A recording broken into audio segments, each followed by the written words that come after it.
que hoy vamos a hablar de cómo vencer las divisiones, pero con una claridad. No todas las divisiones son malas. Cuando las divisiones provienen de Dios, que son buenas. Pero hoy vamos a hablar de las divisiones que no son buenas, que provienen del corazón perverso o que provienen de Satanás.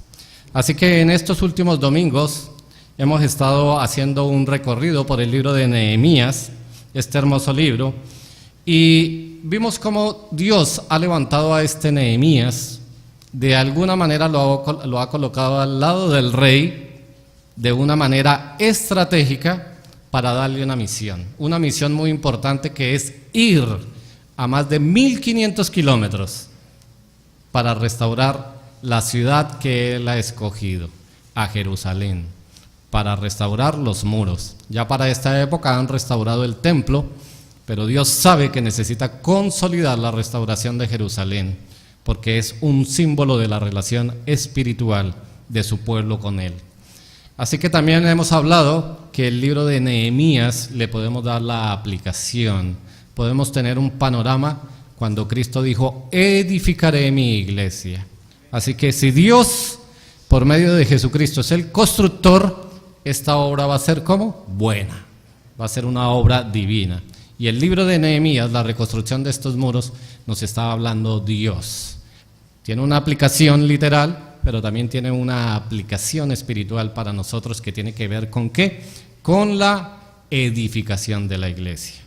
Ahora, el libro de Nehemías, en los primeros 4 capítulos que hemos visto, envía a Nehemías a Jerusalén y él ha hecho un análisis detenido de toda la situación. Y él ha llegado a una conclusión: este pueblo está sin esperanza. Este pueblo está, cuando escuchó el análisis de ellos, este pueblo está completamente bajo de espíritu, como quien dice. Así que Nehemías, una vez que llega e inspecciona los muros, él no se preocupa en sí por la construcción. Todos los materiales le han sido dados por el rey. Él está preocupado es por la mano de obra. Y él sabe que su mano de obra no la puede contratar con el pueblo extranjero, porque él tiene una obra que hacer al interior de su pueblo. Así que Nehemías, en estos 4 primeros capítulos, lo que nos muestra es la importancia de la unidad en su pueblo, porque es un pueblo que se ha estado separando, que han tenido divisiones, disensiones, hay rumores. Es un pueblo que está separado, las familias vivían en un lado, unas lejos de las otras. Y el principal objetivo que tiene Nehemías en estos 4 primeros capítulos, ¿cuál es? Consolidar la unidad de la iglesia, la unidad del pueblo. Jesús dijo: edificaré mi iglesia. No dijo edificaré muchísimas iglesias. Edificaré porque somos una sola iglesia. Ahorita veíamos el video de la gira misionera en Santiago, y qué bonito poder ver lo mismo siempre que se hace la obra. No importa dónde vayamos, Jesús está trabajando de una manera unificada. ¿Qué es lo que hace la iglesia? Llevar el evangelio. Eso es lo que está haciendo. No importa el idioma, no importa la cultura, está llevando. Así que Nehemías anima a todo el pueblo a mantener la unidad para reedificar. Nehemías también anima a todo el pueblo a mantener la unidad para defenderse del enemigo, ¿cierto? Eso lo vimos, cómo lo atacó el enemigo y cómo él mantuvo la unidad, cómo ubicó estratégicamente a todas las familias y cómo los animó a todos a que permanecieran edificando. Los ubicó estratégicamente. Nehemías está trabajando en la unidad de la iglesia, necesita consolidar al pueblo. Así que si el pueblo está dividido, la obra no se va a realizar. Pero hoy vamos a ver algo que atacó la obra. Estos judíos, hermanos, están trabajando en la obra, y quiero que vayamos al capítulo 5 de Nehemías y leamos el versículo 1. Inicia con una palabra muy interesante. Entonces hubo gran clamor del pueblo y de sus mujeres contra sus hermanos judíos. Ahora, si vemos cómo inicia el versículo que dice entonces, sucedió algo importante, por eso allí la palabra. ¿Qué fue lo que hubo? Hubo una queja. ¿Entre quiénes? No hubo una queja contra el pueblo extranjero. Hubo un gran clamor contra quiénes, contra los hermanos judíos. Ahora, Nehemías, ¿qué va a hacer? Va a enfrentar la división al interior. ¿Por qué? Porque hay algo que no está conforme. Dice que de unos hermanos contra otros hubo gran clamor por algo que estaba sucediendo. Así que las divisiones al interior son más peligrosas que cuando viene el ataque del enemigo al exterior. Nosotros vemos cómo el enemigo, Satanás, atacó la edificación del muro. Como todo venía de afuera, ellos se organizaron rápidamente porque tenían un objetivo común. Bajo el liderazgo de Nehemías, todos atendieron la necesidad y todos estuvieron trabajando, y dice que unos tenían la lanza en la mano y con la otra tenían el palaustre trabajando. Pero ahora Nehemías va a enfrentar un gran desafío que hoy en día también enfrenta la iglesia, que son las divisiones al interior. Y cuando me refiero a la iglesia, no me estoy refiriendo a la iglesia Redención, me estoy refiriendo a la iglesia universal. La iglesia se ha dividido por doctrina, por cultura, por muchísimas cosas, pero la iglesia no tiene por qué estar dividida. Es muy triste que no podamos trabajar con otros hermanos por causa de la doctrina, ¿cierto? La iglesia debe estar unida porque la Biblia es una sola, la doctrina es una sola y el mandamiento es uno solo. Así que Nehemías en este capítulo nos invita ¿a qué? A vencer las divisiones. ¿Qué quiere decir eso? Que nos invita a consolidar la unidad. Y si hay alguna división, pues la Biblia nos da un ejemplo de lo que es las divisiones y cómo llevan al traste todas las cosas. Yo diría que el mayor ejemplo que hay de consecuencias nefastas en cuanto a la división tiene que ver con el pueblo de Israel. Saúl, en su desobediencia, le fue quitado el reino, es instaurado David. David, por supuesto, es un hombre pecador, pero es un hombre conforme al corazón de Dios. Allí queda heredado en el trono Salomón. Y la principal división que hizo Salomón, ¿cuál fue? La de su corazón. Salomón dividió su corazón del amor de Dios con el amor de ¿qué? De sus 600 mujeres o 700 mujeres y 300 concubinas que tuvo. Dividió su corazón por amor a las mujeres. Y dice que ya siendo anciano Salomón decidió hacer culto a los ídolos que tenían sus esposas. Y es sorprendente cómo después de Salomón haber tenido un corazón para Dios, desvió, inclinó su corazón aún para construir altares para adorar a otros dioses, a dioses paganos. No que haya otros dioses, hay un solo Dios, pero estos eran estimados como dioses por estas culturas, y Salomón, aún en medio de la sabiduría que le regaló Dios, dividió su corazón para hacerle un mal al pueblo. Y a raíz de esto, Dios envía a un profeta, le habla a Jeroboam y le dice: el reino de Salomón va a ser dividido a causa de la transgresión, porque yo le ordené que una de las cosas que no quería que hiciera fue inclinar su corazón a los ídolos. Y eso fue exactamente lo que hizo. Así que la división que más afecta a la iglesia, ¿cuál es? La de nuestro propio corazón. ¿Cuándo qué? Cuando dividimos nuestro corazón, teniendo a un lado la competencia del amor por Dios. Esa competencia, ¿cómo la establecemos nosotros? Por nuestros propios intereses personales. Llámelo usted como quiera, familia, trabajo, hobby, todo lo que usted quiera. Cada quien es confrontado en su propio corazón. Pero en la primera división que debemos trabajar es en la división de nuestro propio corazón. ¿Para qué fue dado el Evangelio? Para romper esa división que hay entre un mundo pecador y Dios. La primera división a vencer se hace a través del Evangelio en la cruz del Calvario, para que el pecador se pueda acercar a Dios reconociéndose como pecador y poder aceptar al Salvador Jesucristo, al único dado por Dios. Así que tenemos allí a un pueblo como dividido. 10 tribus a un lado, 2 tribus a otro lado. ¿Por qué? Porque todo empezó con la división en el corazón. Y Dios dijo, voy a dividir este pueblo. Ahora a un lado está el reino de Judá y ahora a otro lado está el reino de Israel. Así que vemos que las divisiones, cuando parten del corazón de manera negativa, que son malas. Pero hay divisiones buenas, ¿cierto? Esta iglesia se dividió para hacer 2 giras misioneras. Es la obra de Dios. Nos dividimos, pero ¿cómo estábamos? Unánimes. La experiencia fue bastante similar. Con seguridad, todos los que estuvieron en Santiago y todos los que estuvimos en Bogotá, nos trajimos algo de aprendizaje. Y fue desafiado nuestro corazón para poder dar eso que recibimos.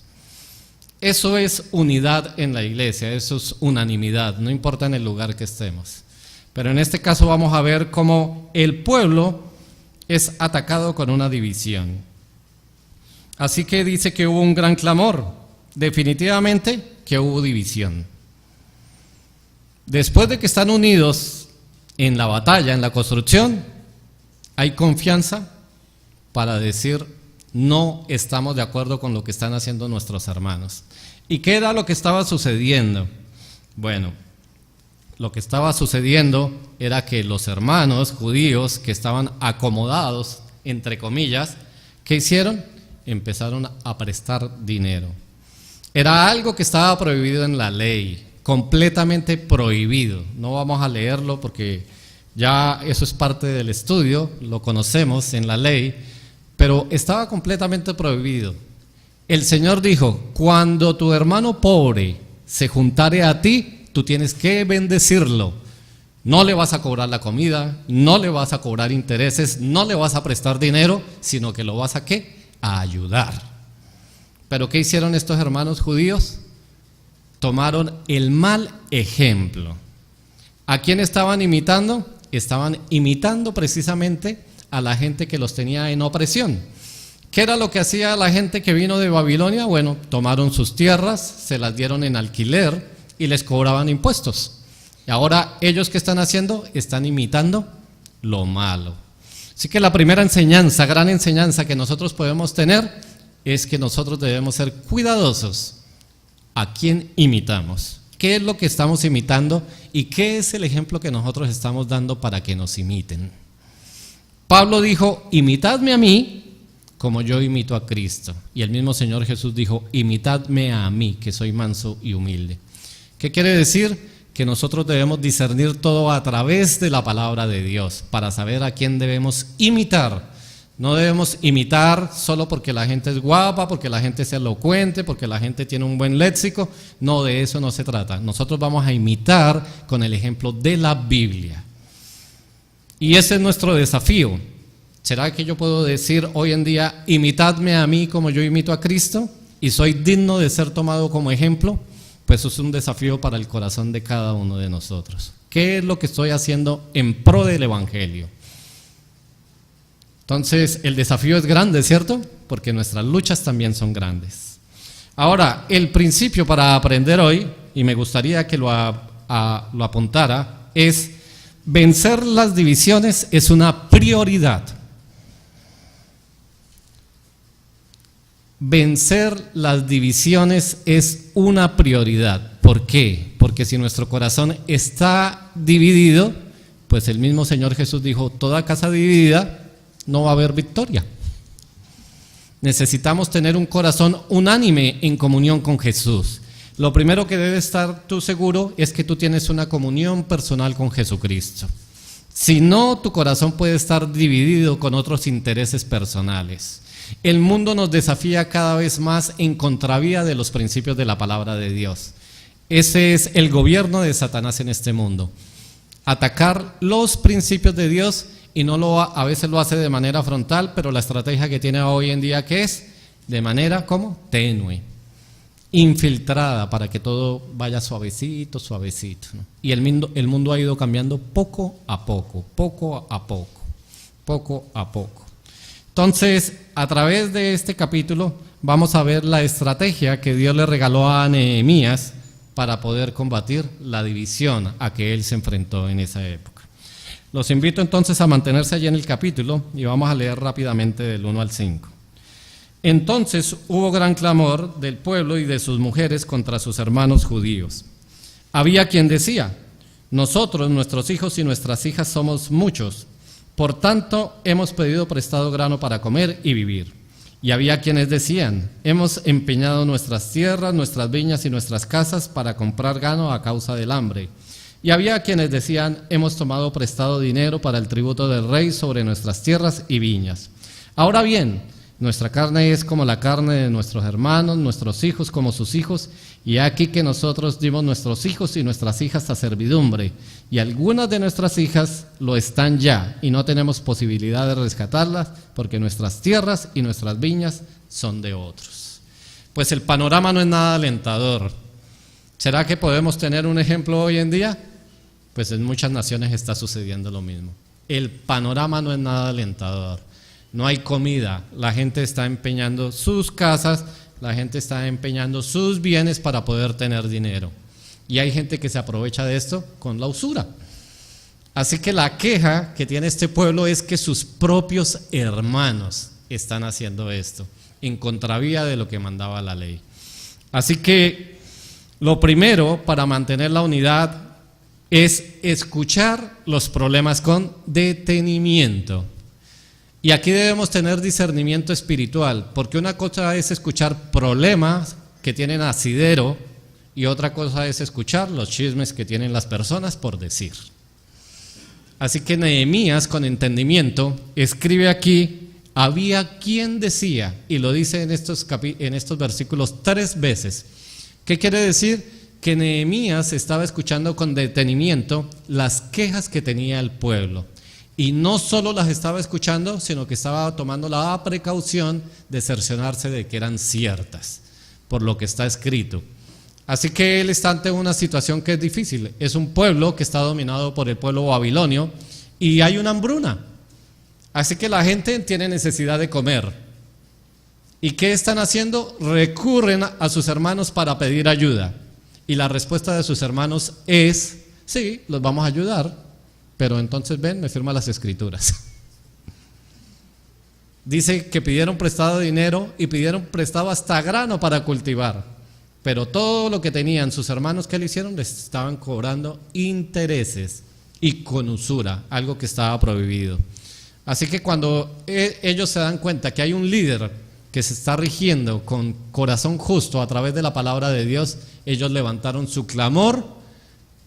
¿Por qué? Porque tuvieron la libertad para poder hacerlo. Así que una de las cosas que nosotros debemos hacer para poder vencer las divisiones es poder entender de qué se trata la división. Poder entender qué es lo que nos están diciendo, cuál es el problema que se nos está planteando, para poder también dar una respuesta ajustada a eso. La gente puede traer algo que no es verdad, ¿cierto? Así que si a usted vienen a contarle algo, usted debe cerciorarse que es verdad. En consejería, usted siempre escucha las dos versiones, porque cada quien tiene una versión para contarle, pero usted debe escuchar juntas versiones para poder tener un punto de equilibrio. Y en la iglesia suceden muchas cosas que causan división. Así que nosotros en sabiduría, en inteligencia espiritual, debemos cerciorarnos. Las divisiones pueden detener la obra. ¿Qué estaba sucediendo aquí? Si ustedes se dan cuenta, en el capítulo 4 se estaba hablando de la construcción del muro, pero en el capítulo 5, en estos primeros versículos, la obra se detuvo. Así de sencillo. ¿Por qué? Porque la gente ha dejado de trabajar y ahora está inquieta porque quieren una respuesta para la solución de su problema. Así que si hay división, el ministerio va a trabajar más lentamente. Porque el liderazgo va a tener que ocuparse ¿de qué? De solucionar los problemas de la división. Así que debemos tener varias perspectivas y tener cuidado de que nosotros no seamos la piedra de tropiezo que está generando la división. Y eso tiene que ver, como decía al inicio, que no sea nuestro corazón el que esté dividido y que eso sea lo que esté generando división en la iglesia. Así que estamos para ayudar, no para tropezar. Entonces, es una palabra que denota algo que estaba sucediendo algo grave. Definitivamente que había una división. Las circunstancias en la división con seguridad pueden generar injusticias. Versículo 5. Ahora bien, nuestra carne es como la carne de nuestros hermanos. ¿Qué es lo que está haciendo el pueblo? Están diciendo, nosotros somos iguales que ellos. ¿Por qué somos discriminados? Si nosotros somos también iguales hijos de Abraham, de Isaac y de Jacob, todos somos hermanos israelitas. Pero las circunstancias generaron esta injusticia. ¿Por qué? Porque aquellos que tenían su corazón dividido, que no tenían puestos los ojos en Dios, decidieron aprovechar la situación. De pronto, en medio de una crisis, usted piensa que es bueno aprovecharse de los demás. Y eso sucede con naturalidad en este mundo perverso. En Colombia hace mucho hubo una crisis de combustibles y la gente de las estaciones, ¿qué hacía? No vendían el combustible hasta que el precio subía. Así que esperaba, usted veía una fila de 100, 200 carros en las estaciones y ya el gobierno había decretado, pero no habían dado el precio. Cuando subió el precio, a ellos ahora sí nos llegó la gasolina. En realidad, ¿dónde la tenían? Ahí represada para vender. ¿Qué estaban haciendo? Como dicen, juega vivo, ¿no? La gente se puede aprovechar de las circunstancias y esas circunstancias generan injusticia. Y esto era lo que estaba sucediendo allí. Las divisiones a través de las circunstancias que se presentan van a generar injusticias, pero eso es muy peligroso para la iglesia. Muchos de los estudios que he estado leyendo de Nehemías tienen su enfoque en el dinero. Dicen, no, aquí en realidad el enfoque de esto es el dinero, administrar bien el dinero, no pedir prestado, ese tipo de cosas. Pero es porque no se contextualiza. O sea, ¿se puede hablar del dinero? Sí, pues se está hablando del dinero que les prestaron. Usted puede sacar una aplicación, si le están prestando con intereses, pues no pida prestado. Pero eso no es lo que está hablando la palabra de Dios. La palabra de Dios está apuntando al corazón de unos hermanos que se desviaron, que dividieron su corazón y no entendieron que lo más probable es que Dios quería trabajar en el corazón de ellos para que fuera consolidada la unidad, y ellos lo que generaron fue división. Ahora, las circunstancias pueden inclinar nuestro corazón a imitar lo malo. Como decía, ¿qué hicieron ellos? Tomaron el mismo ejemplo de los babilonios. El pueblo babilonio no era un pueblo que decía, buenas tardes, nosotros llegamos acá, tenemos más armamento, necesitamos que nos entreguen sus armas y no va a pasar nada. No, el pueblo babilonio era un pueblo como cruel, que llegaba a arrasar con todo. El que se resistía sencillamente era muerto. La cultura fue establecida, arrasaron con todo. Es tanto así que quisieron acabar con todo. Trajeron pueblos de otros lados para vivir ahí en Jerusalén. Y la gente de Jerusalén la llevaron ¿a dónde? A Babilonia. Entonces estamos hablando que no era un pueblo muy amigable, sino que quería establecer las cosas a la fuerza. Y estos judíos han tomado el mal ejemplo de ellos. Ellos dijeron, ¿quieren comida? Con mucho gusto les prestamos, pero me pagan intereses. ¿Ya no tienen con qué pagar? Bueno, envíenme sus hijos que los vamos a hacer esclavos. Eso era lo que estaba sucediendo. Ahora, eso es una aplicación para nuestro corazón. ¿Qué hacemos nosotros cuando tenemos a nuestro lado gente que necesita ayuda? ¿Cuál es nuestra respuesta en cualquier ámbito? ¿Cómo está nuestro corazón para cuando la gente está, nuestros hermanos, tu hermano de la iglesia cuando está en necesidad? ¿Cómo está respondiendo tu corazón ante la necesidad de los demás? En Bogotá, el pastor Samuel, muy querido, y su esposa me hicieron una pregunta muy directa. Él me dice, Pastor Freddy, yo quiero hacerle una pregunta respecto al grupo que usted tiene. ¿Usted cree que ellos puedan soportar el olor de los habitantes de la calle? Y a mí me sorprendió eso, ¿cierto? Porque desafió mi corazón. Ahora, yo me pregunté, ¿y cómo estará mi grupo para soportar el olor de los habitantes de la calle que no se bañan en un año? Estamos hablando de habitantes que viven debajo de puentes. Así que yo le dije, bueno, mi parecer es que es un grupo maduro, que está dispuesto a todo. Y él me contestó sinceramente, no se ofenda por la pregunta, se lo pregunto por esto, porque hay gente que me manifiesta que ellos prefieren trabajar de lejos con ellos y entonces yo los coloco a servir en la cocina, en la logística para la ropa que se arregla, para otras cosas. De todas maneras están sirviendo. Pero es una pregunta interesante para nuestro corazón. ¿Está nuestro corazón dispuesto para servir de esa manera? Porque a veces hacemos acepción en las cosas. Así que nuestro corazón puede inclinarse a imitar lo malo. Pero debemos desafiar nuestro corazón para que imite lo bueno, ¿cierto? Bueno, escuchar los problemas con detenimiento para que no sucedan estas cosas. Pero también debemos confrontar el pecado directamente. ¿Por qué debemos confrontar el pecado directamente? Vamos a leer versículos 6 al 9. Y me enojé en gran manera cuando oí su clamor y estas palabras. Entonces lo medité y reprendí a los nobles y a los oficiales, y les dije: exigís intereses cada uno a vuestros hermanos, y convoqué contra ellos una gran asamblea. Y les dije: nosotros, según nuestras posibilidades, rescatamos a nuestros hermanos judíos que habían sido vendidos a las naciones. ¿Y vosotros vendéis aún a vuestros hermanos y serán vendidos a nosotros? Y callaron, pues no tuvieron nada que responder. Y dije: no es bueno lo que hacéis, no andaréis en el temor en el temor de nuestro Dios, para no ser oprobio a las naciones enemigas nuestras. Pues Nehemías lo que hizo fue llamar al pecado por su nombre, así de sencillo. Lo primero que hizo Nehemías fue tener dominio propio. ¿Qué dice? Se enojó en gran manera. Pues el ejemplo que tenemos nosotros es el Señor Jesús cuando fue al templo, ¿cierto? Se enojó en gran manera por lo que estaba sucediendo. El templo, la casa de mi padre, la han vuelto cueva de ladrones, y se enojó y derrumbó todo y botó todo. ¿Por qué? Porque los judíos, hermanos, circulaba la moneda romana y ellos dijeron: moneda pecadora es esa, nosotros vamos a establecer nuestra propia moneda.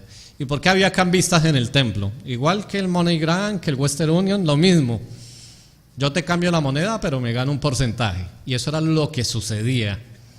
Y lo mismo sucedía con los sacrificios. Tenían todo un negocio montado. No fue que el Señor Jesús y dijo: bueno, aquí hay una gente trabajando y yo me enojo por enojarme.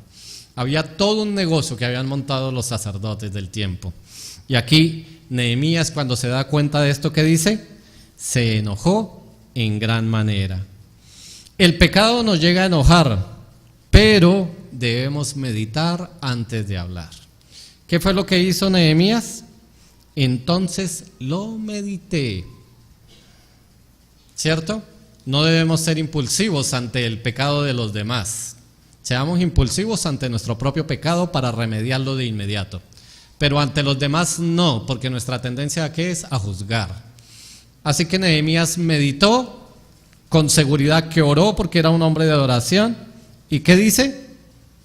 Que reprendió a los nobles. ¿Qué quiere decir eso? Les dijo el pecado tal cual era. Él no les dijo: oiga, es que me parece que hay unas cosas que están mal, como que deberíamos tener una reunión, los invito a tomarse un capuchino a Nicos para que hablemos del tema. No, él les dijo: ¿están ustedes exigiendo intereses a sus propios hermanos? Los confrontó con el propio pecado que estaban haciendo en su cara. Y eso es lo que debemos hacer nosotros. Pero lo que está claro con Nehemías es que los exhortó y los reprendió con amor. Si ustedes se dan cuenta, la palabra que siempre utilizó Nehemías fue hermanos. Él les está haciendo caer en cuenta que son hermanos, que hacen parte de un mismo pueblo y que las cosas no deberían ser así. Así que él los confronta directamente con el pecado y les dice en el versículo 9: no es bueno lo que hacéis. ¿No es bueno delante de quién? No es bueno delante de Dios. Así que hay muchas cosas, muchas actuaciones que tienen que ver con nuestros gustos y con nuestros pensamientos. Así que por eso Nehemías se detuvo y meditó. Y nosotros debemos detenernos y meditar para no juzgar a priori las cosas. ¿El pecado con qué se compara? Con la palabra de Dios. Si hay algo que es pecaminoso en una persona, pues debemos confrontarlo de acuerdo a las circunstancias. Dice allí algo interesante: y convoqué gran asamblea contra ellos. Ahora, ¿todo el pecado de toda persona se debe traer a la asamblea de la iglesia? No. ¿Por qué dice allí que convocó gran asamblea contra ellos? Porque fue el mismo pueblo, la mayoría del pueblo, los que llevaron el pecado. Era un pecado como público, ¿cierto? ¿Cómo lo trató Nehemías? De manera pública. Pero si el pecado es un pecado privado, ¿cómo debemos tratarlo? De manera privada. Y la palabra establece el procedimiento para eso, ¿cierto? Si hay algo que tenemos con un hermano o tú ves algo en un hermano, ¿qué dice? Acércate a él y habla con él primero, ¿cierto? Para exhortarle con amor, no para juzgarle, no para decirle yo soy mejor que tú, déjate ayudar, no. Es para decirle esto que estás haciendo no está bien, no delante mío, no está bien, es delante de Dios. Y si el hermano dice que no entiende, entonces ¿qué hay que hacer? Buscar a un hermano maduro en la fe y exhortarlo delante de ese hermano. Y aún si el hermano no entiende, bueno, hay que llevarlo delante de las autoridades. Y bueno, si ya delante de las autoridades, bueno, dice, bueno, tenlo por publicano, ya definitivamente no entendió. Pero la Biblia establece el procedimiento. Aquí que dice que se convocó una gran asamblea. ¿Para qué? Para tratar.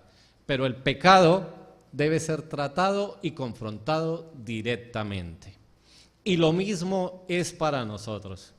¿Cómo estás tú tratando tu pecado? Muchas veces nosotros queremos encubrir nuestro propio pecado con disculpas. Los veo con cara de sorprendidos. Pero seamos sinceros, hay muchas cosas que nosotros hacemos o decimos que sabemos que están mal, pero queremos justificarnos. ¿Y qué más cuando estamos delante de los demás? Pero no podemos justificar el pecado. ¿A quién vamos a engañar? A nadie vamos a engañar. No podemos engañar a Dios y nosotros estamos delante de Dios. El pecado debemos llamarlo por su nombre.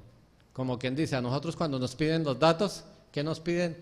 Nombres, apellidos, número de cédula, teléfono y dirección. Y así debe ser con nuestros pecados. Muchas veces oramos, Señor, perdona nuestros pecados. ¿Pero cuáles? ¿Cuáles? Mencionemos nuestros pecados con nombre, apellido, cédula para que sean bien identificados, no porque el Señor no lo sepa, tiene que ver con la actitud de nuestro corazón. Señor, estoy fallando de esta manera en particular. Estoy mintiendo constantemente, Señor. Estoy pecando contra ti, porque el mentir es un pecado abierto delante tuyo y necesito trabajar en eso. No tengo por qué encubrir el pecado delante de Dios. Ahora, ¿por qué la iglesia debe estar unida? El pastor Raúl lo mencionaba al inicio, porque cuando yo estoy luchando con mi pecado, si no tengo ayuda, lo más probable es que el pecado gane esa batalla. Así que el Señor, ¿para qué me ha dado una iglesia local? Para que yo pueda recurrir a hermanos maduros, al liderazgo, a los pastores, para que me puedan ayudar en estas batallas que nosotros tenemos. No hay por qué avergonzarnos, porque a la final y cuenta todos tenemos luchas con diferentes pecados. Pero para eso somos hermanos, para poder restaurar, para poder apoyar al hermano que ha abierto el corazón delante tuyo. Y también nosotros tener la libertad de poder recurrir con sabiduría a un hermano, a una hermana madura en la fe, para que nos ayude principalmente a orar, para que nos aconseje, para que nos pueda mostrar a través de la palabra de Dios. Así que bueno, escuchemos los problemas con detenimiento. También confrontemos el pecado directamente y tratémoslo de acuerdo a las circunstancias. Veamos 1 de Pedro, capítulo 4, versículo 8.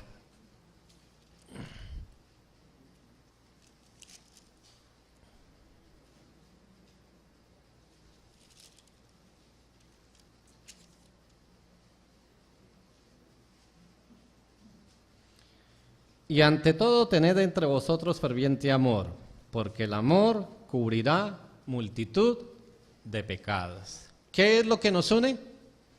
El amor. ¿Y el amor qué va a cubrir? Multitud de pecados. Ahora, siguiendo con el hilo de Nehemías, después de confrontar el pecado directamente, ¿qué debemos hacer?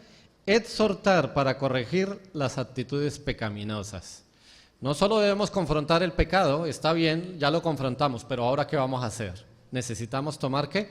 Acciones para alejarnos de esas actitudes pecaminosas. Vamos a volver a Nehemías, vamos a leer los versículos 10 al 13.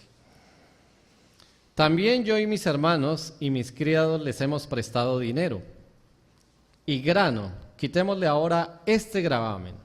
Os ruego que les devolváis hoy sus tierras, sus viñas, sus olivares y sus casas, y la centésima parte del dinero, del grano, del vino y del aceite que demandáis de ellos como interés. Y dijeron, lo devolveremos y nada les demandaremos. Haremos así como tú dices. Entonces convoqué a los sacerdotes y les hice jurar que harían conforme a esto. Además sacudí mi vestido y dije, así sacuda Dios de su casa y de su trabajo a todo hombre que no cumpliere esto, y así sea sacudido y vacío. Y respondió toda la congregación, amén. Y alabaron a Jehová, y el pueblo hizo conforme a esto. Pues Nehemías, un hombre de Dios, implícitamente se coloca al lado de este pueblo que está haciendo mal y dice, nosotros también ¿qué? Hemos prestado. Nehemías definitivamente fue redarguido por el Espíritu Santo, y cuando él meditó, con seguridad el Espíritu Santo le habló y dice, bueno, he escuchado que la gente está prestando y está cobrando intereses. Sin embargo, Nehemías dice, yo no estoy cobrando intereses, como quien dice, puedo estar tranquilo, pero Nehemías dice, pero yo tampoco debería prestar, porque prestar, ¿qué quiere decir? Que me necesito que me lo devuelvan. Así que Nehemías se hace al lado de ellas y dice, bueno, yo también estoy haciendo mal, igual que ustedes. Nosotros también hemos prestado. Así que no está bien eso. Nehemías hubiera podido juzgarlo a ellos, ¿cierto? Agiotistas, usureros. Pero él no hizo eso, se colocó al lado de ellos para animarles a que tomaran acciones correctivas delante de ese pecado que estaba sucediendo en el pueblo. Ahora, ante el pecado nosotros debemos establecer estrategias claras, ¿cierto? Necesitamos corregir nuestro pecado y debemos tomar acciones claras contra ese pecado. Ahora que estuvimos en la gira misionera, hablando con los chicos, uno de los problemas que más prolifera entre ellos es la pornografía. A cada uno de los grupos con los que tuve la oportunidad les decía, dime algo que esté afectando en este colegio a los jóvenes como ustedes. Dice, el acceso a la pornografía, abiertamente, el acceso a la pornografía. Jóvenes entre 9 y 12 años, niños y niñas. Los niños ya tienen la capacidad de entender que eso está malo, mas sin embargo lo siguen haciendo. Así que nosotros les estábamos hablando de ello, de tomar decisiones basadas en la palabra de Dios. Nosotros necesitamos establecer estrategias con la palabra de Dios. Si es el pecado de la pornografía, pues algo tenemos que hacer para evitar ver pornografía y que nuestro corazón sea restaurado y sanado. Y así con cada uno de los pecados que con nosotros confrontamos. Así que Nehemías hace un planteamiento claro. Os ruego que devolváis todo. Claro, ustedes están pecando, esto está mal, vamos a empezar por algo. Devuelvan todo. ¿Se acuerdan quién fue el que dijo? Y si he pecado, ¿se acuerdan? En el Nuevo Testamento, Zaqueo, ¿qué dijo? Y si he tomado, les voy a devolver cuadruplicado. Eso es una acción que causa un impactado por el Evangelio, por un encuentro personal con Cristo. Pues Nehemías lo que hizo fue exactamente lo mismo. Están pidiendo intereses. ¿Están pidiendo cuánto? La centésima parte, que equivale al 1%. Ahora, lo más probable era que era mensual, que hubieran cobrado el 1%, pero es que estaba prohibido. Ahora, en la palabra no nos dice si era diario, pero vamos a tomar que, bueno, tampoco estaban tan locos y que era mensual. Estaban cobrando la tasa módica del 12%, que hoy está permitida, pero en ese tiempo era usura, estaba prohibido. Pero Nehemías les dio un planteamiento estratégico para combatir el pecado. ¿Qué les dijo? Necesitan empezar a devolver todo, el dinero, el aceite, todo. Y nosotros necesitamos empezar a plantar estrategias claras y prácticas para combatir el pecado con el cual estamos luchando. Necesitamos entonces, si no lo podemos hacer solos, busquemos la unidad de la iglesia para poder plantear. Conocí a un hermano, maestro de la Biblia, que luchó durante varios años con la pornografía. Y él le daba temor de plantearle esto a su pastor porque él era un líder de la iglesia. Y él, dando un testimonio abierto, él nos dijo: no pude más con mi pecado. Y me tocó contarle a mi pastor, porque yo era maestro, iba a diferentes países y yo era maestro de la Biblia. ¿Cómo podía yo estar enseñando la Biblia de día y en la soledad del hotel por la noche veía pornografía? Me estaba carcomiendo el pecado, y un día yo entendí que lo que Dios me estaba llevando a hacer era confesar mi pecado. Y yo confesé mi pecado abiertamente delante de Dios, pero Dios me llevó a hablar con mi pastor. Y él estableció una estrategia con su pastor.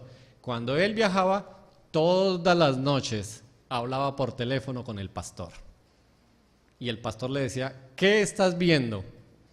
Ve a la recepción del hotel y pide que te desconecten el internet. Pero él estableció claramente una estrategia. Y durante unos meses luchó hasta que él venció ese pecado y pudo salir adelante. ¿Por qué? Porque él estableció una estrategia clara para confrontar su pecado. Y eso es lo que debemos hacer nosotros. Si estamos luchando con algo, establezcamos, leamos la palabra de Dios. Cuando nosotros no tenemos palabra de Dios en la cabeza, ¿qué tenemos? Otras cosas. La cabeza se nos llena de otras cosas. Por eso Filipenses 4:8, ¿qué dice? Pensad en qué, en todas las cosas buenas, puras, amables, de buen nombre. ¿En quién debemos pensar? Realmente lo que está haciendo Pablo ahí en esos 2 versículos es describir el carácter de Cristo. Bueno, puro, amable, de buen nombre. Ese es Cristo. Pensemos en Cristo, pero necesitamos conocer a quienes que seguimos. Necesitamos establecer estrategias. Y otra cosa que hizo Nehemías fue, colocó a los hombres, dice que llamó a los sacerdotes como testigos, y colocó a Dios. Dice: y Dios los sacuda a ustedes, como me he sacudido yo.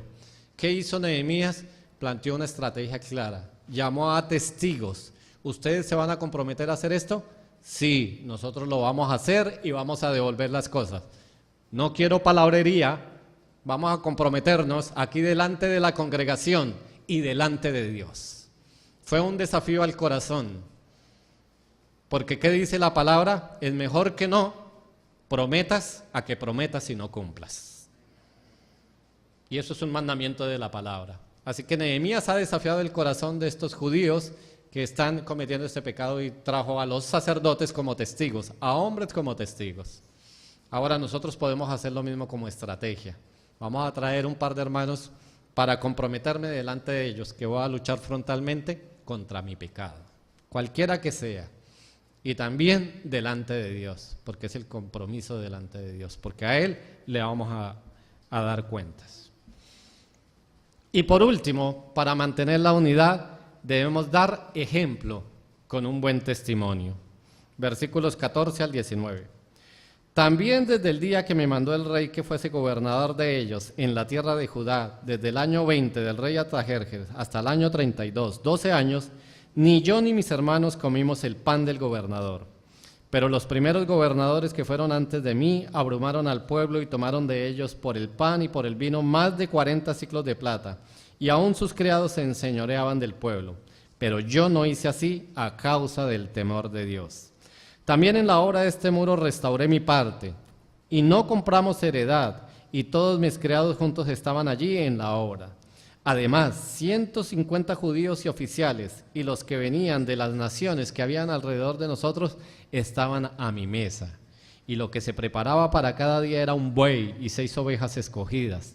También eran preparadas para mí aves y cada 10 días vino de toda abundancia. Y con todo esto nunca requerí el pan del gobernador, porque la servidumbre de este pueblo era grave. Acuérdate de mí para bien, Dios mío, y de todo lo que hice por este pueblo.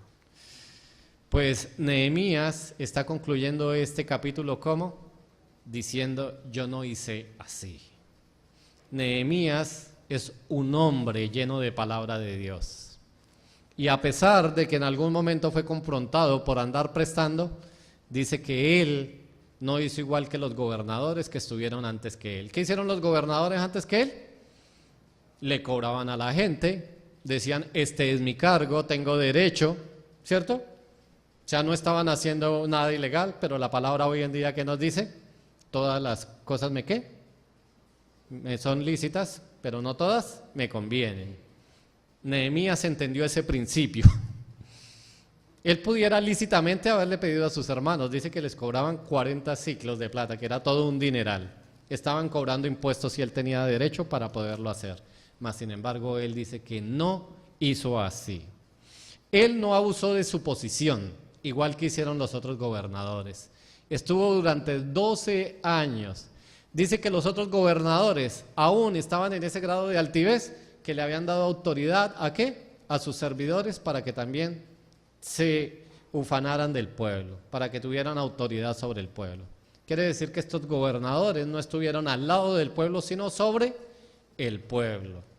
Es el mal político que tenemos hoy en día, ¿cierto? Nuestros gobernantes, nuestros líderes políticos, quienes administran las naciones, no están con el pueblo, están por encima del pueblo. Por eso es que la política se ha desviado.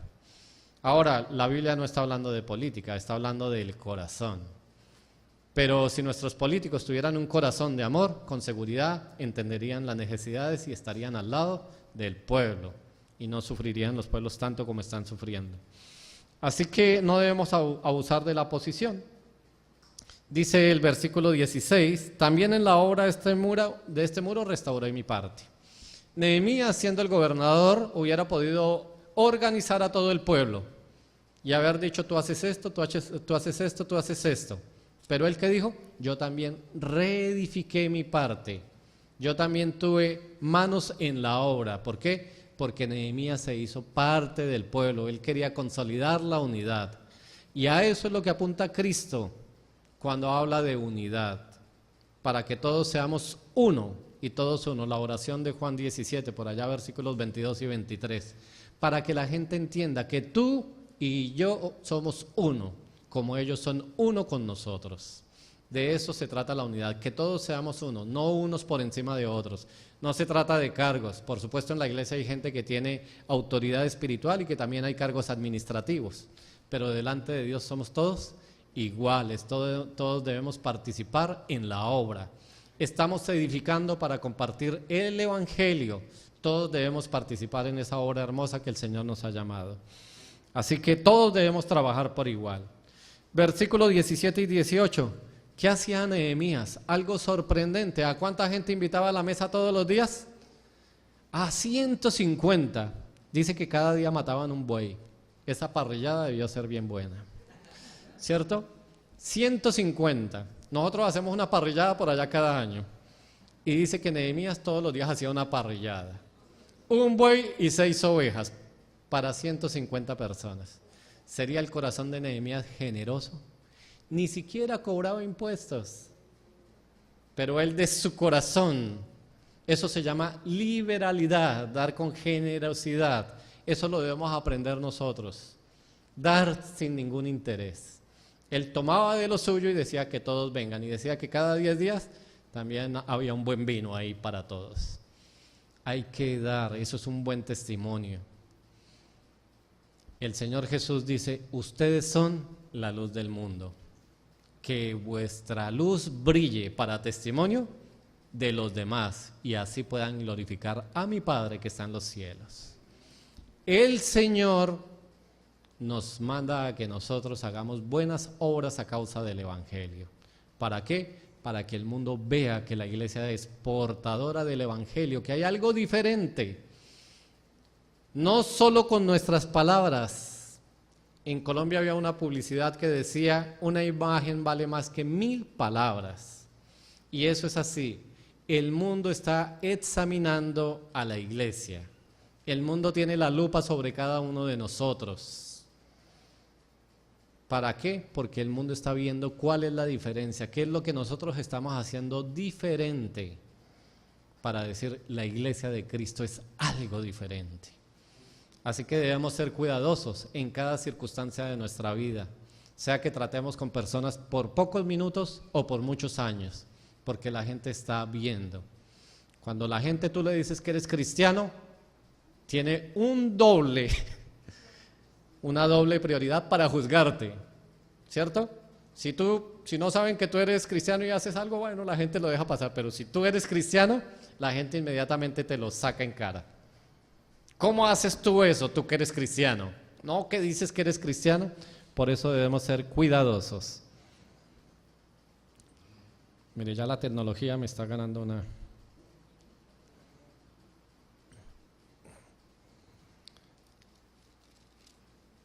Por último, versículo 19. ¿Qué hizo Nehemías? Nehemías era un hombre de oración y de comunión con Dios. Él terminó este capítulo con una oración. Y esta oración debemos entenderla bien. Acuérdate de mí para bien, Dios mío, y de todo lo que hice por este pueblo. Nehemías no está orando aquí en público. Nehemías no está orando aquí para que sea exaltado delante de los hombres. Nehemías está orando con un corazón abierto delante de Dios. Y le está diciendo abiertamente, porque Nehemías, ¿qué dijo? No gravé a este pueblo por temor a Dios. Y él le está diciendo esta oración a Dios con reverencia. Acuérdate de mí, Dios, de esto que hice. ¿Por qué? Porque lo que está diciendo implícito en esta oración que está haciendo, porque a Nehemías le parece que es poco. Todo lo que está haciendo Nehemías, y él le está pidiendo a Dios que se acuerde, como si lo que estuviera haciendo era poco. Es un corazón lleno de humildad, como el que nosotros debemos tener delante de Dios. Dios, acuérdate de mí. Con seguridad Dios se está acordando, pero es una oración que muestra un corazón humilde, no una oración delante de las demás personas, como ese pasaje que hay en la Biblia, cómo oraba el judío y cómo oraba el publicano. Y el judío oraba ¿para qué? Para que lo escucharan. No soy pecador igual que este publicano, pero el publicano ¿cómo oraba? No, soy pecador. Así que debemos ¿qué? Tener una comunión especial con nuestro Señor Jesús. Y la comunión parte ¿en dónde? En la oración que nosotros tenemos diariamente, y la comunión parte del estudio de la palabra de Dios. No nos engañemos. No debemos engañarnos nosotros mismos. Si nosotros no oramos, si nosotros no leemos y estudiamos la palabra de Dios, nuestra comunión no está bien con Dios. Me imagino que alguna vez han tenido alguna diferencia con sus esposas. Algunos se ríen. Pero los que somos casados sabemos que cuando estamos enojados o tenemos diferencias con nuestras esposas no hay comunión, porque se pierde la comunicación. ¿Es así o no? Así es. Si no hay comunicación, no hay comunión. Y todo lo que ha establecido Dios tiene un principio que se llama unidad. En el matrimonio es unidad, en la iglesia es unidad, la Trinidad es unidad. Un principio básico de Dios, ¿cuál es? La unidad. Pero cuando perdemos la comunión, ¿qué perdemos? La unidad. Así que debemos ser muy cuidadosos cuando perdemos la unidad. Así que el principio para aprender hoy, ¿cuál fue? Vencer las divisiones es una prioridad. Y yo te invito para que examines tu corazón hoy. Si tú sientes hoy que tú no tienes una comunión especial con Jesucristo, es porque tu corazón está dividido. Y no estás aquí hoy por coincidencia. El Señor te ha traído para escuchar este mensaje, para que tú puedas volcar tu corazón y decir: el pecado tiene una división que me aparta de Dios. Pero quiero decirte, amado, que el Señor ha vencido esa división a través de la cruz del Calvario y que podemos ahora acercarnos abiertamente a Él, que podemos borrar ese abismo, esa división que hay entre Dios y nosotros que se llama pecado por medio de Jesucristo. Si tú no has establecido una unidad con Jesucristo, si tú crees que todavía no has recibido al Señor Jesucristo en tu corazón, te invito para que lo puedas hacer hoy. Hoy es el tiempo agradable, el tiempo admirable. Hoy es el tiempo para que te puedas reconciliar con Dios por medio de Jesucristo. Así que te voy a invitar a que cierres tus ojos y que podamos orar. Si en tu corazón sientes que está esta división que te aparte de Dios, que podamos orar para que tú puedas reconocerte pecador delante de Dios y que puedas entregar tu corazón para que haya unidad con Dios por medio de Jesucristo. Padre, te alabo y te bendigo. Padre, hoy has hablado a nuestro corazón y me he dado cuenta, Señor, que el pecado me aparta de ti. Así como este pecado generó división en el pueblo de Israel, hay pecados que me han dividido de ti.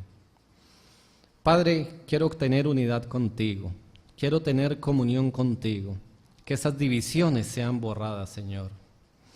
Invito hoy a nuestro Señor Jesús para que tome control de mi vida, para que pueda ser el Señor y Salvador de hoy en adelante. Señor Jesús, te invito para que seas mi Salvador, para que hagas de mí la persona que tú quieres que yo sea. Quiero tener una comunión especial contigo. Recibo por fe el regalo de la salvación, porque no hay nada que yo pueda hacer para poder tener una comunión especial con Dios, más que acercarme a Dios por medio de Jesucristo.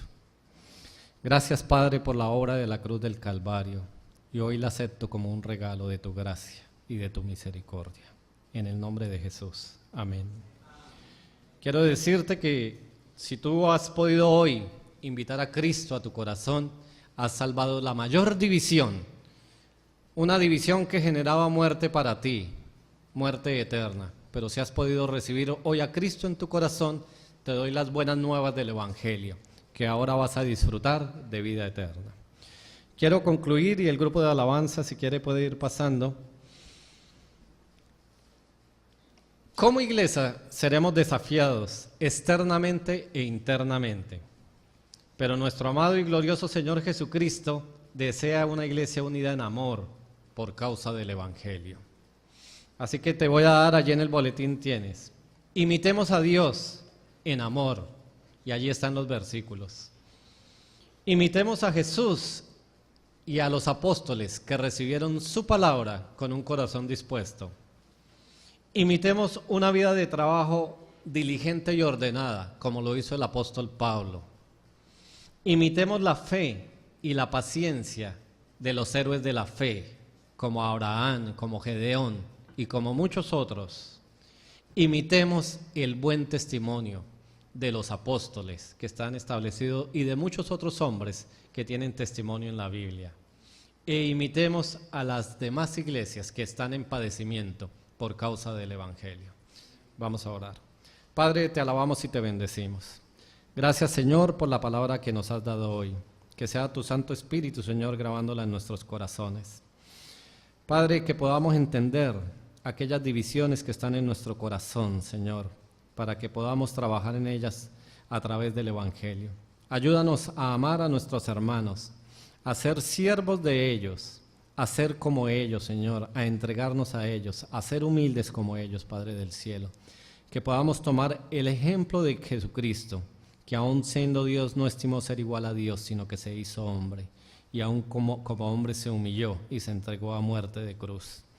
Padre, que podamos tener eso en nuestro pensamiento cada día, Señor, que podamos morir por los pecadores, Señor, que podamos entregar nuestras vidas en servicio. Padre, si hay alguna división en nuestra iglesia, en nuestro corazón, Señor, ayúdanos a confrontar el pecado. Ayúdanos a plantear aquellas estrategias que nos regale el Espíritu Santo, Señor, y ayúdanos a ser de buen testimonio, Señor. Que nuestra iglesia, Señor, sea una iglesia unida, que avance en el Evangelio firmemente, Señor, y que podamos estar unidos contra los embates del enemigo, Padre del cielo. Te alabamos, Señor, y te bendecimos. Amén.